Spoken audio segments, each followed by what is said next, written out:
নমস্কার, আমার নাম অদিতি চক্রবর্তী। বয়স ৯ বছর। বিভাগ খ, বিষয় লোকনৃত্য। Code number MR79। আমার নৃত্যগুরুর নাম Shrimati Sonia Das.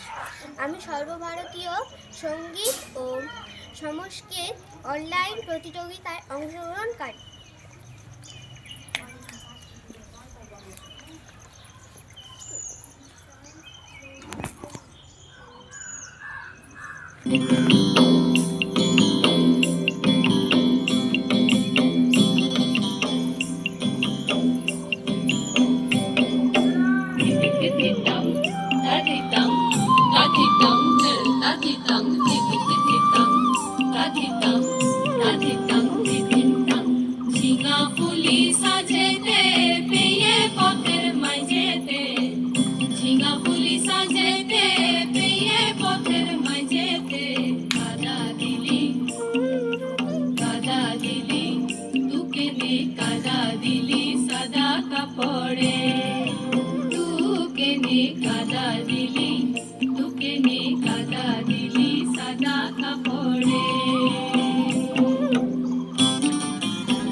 Look at me.